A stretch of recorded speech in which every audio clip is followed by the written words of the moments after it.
Okay, let's get to the fun part of Microsoft Teams, and we'll be discussing first when it comes to managing teams and members. So when we go to Teams, this is the main portion of Microsoft Teams because this is where you start to organize and then collaborate with your entire team. So if you have a team over here, you could just create a new team fairly quickly. So you can see over here on the left side is we have two teams already over here. We have MyExcelOnline over here, and then we have the Sports Club. So there's two teams, right?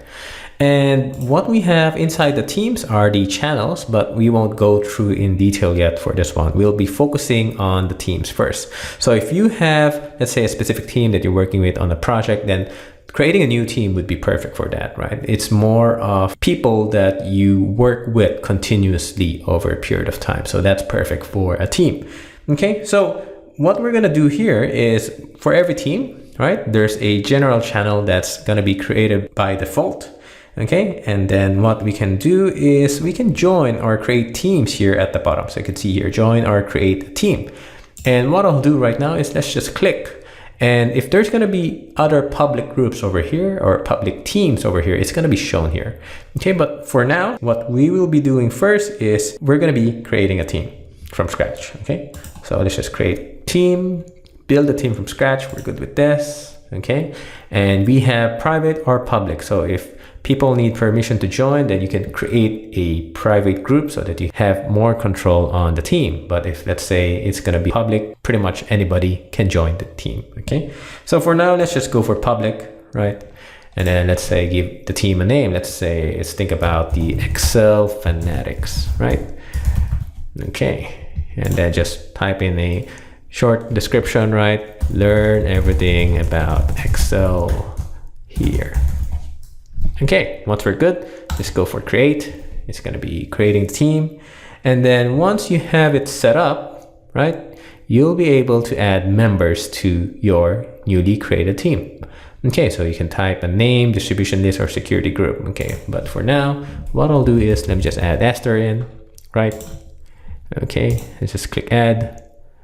And once we're good, okay, you can add more actually. And then it's up to you for each member. Okay, it's going to be a member by default, but if you want it to be the same privileges as what you have, you can make that person be the owner. Okay, so it's up to you on what kind of role or permission that you want to set. So we're good with member for Esther, and let's just go close. Okay, and now we have our newly created team. So that's pretty quick to do. Okay. So once you have it, you can modify the team. Okay, so there's gonna be a lot of options over here. So I'll just click on the ellipsis over here, right, for the team name. And then we have hide, we have manage team, right? We have add channels, which we'll be doing later. You can leave, edit, etc. So there's quite a lot of things to do.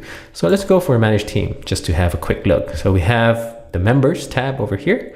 So we have myself, then let's check the members, right? We have Esther over here, so you can just add more people over here as needed. So, which means upon creation of the team, if you forget to do some things or add specific people, then no worries, you can just go over here and make additional changes.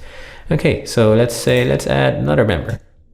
So let's just go for John. Okay, let's add John as well over here. You can just click add and we're done. Okay, so pretty quick, pretty easy. And let's go over to channels. You can update the channels as well over here. Let's go to settings, right? You can add the pictures, right? The permissions, guest permissions, the mentions as well. There's a lot of stuff, right? There's even the fun stuff, which we will be using later inside the channels, okay? So even emoji, memes, okay? You can just have control over it. Analytics, you'll have a quick view of what is happening inside the specific team, right? How many users, how many messages, okay? The size being consumed, how many apps inside. So it's just a really nice way, okay? And then the apps as well, which we will be going in detail later on what we can do inside the team. Okay, so I hope this excites you because there's a lot that we're going to be covering inside the teams in detail.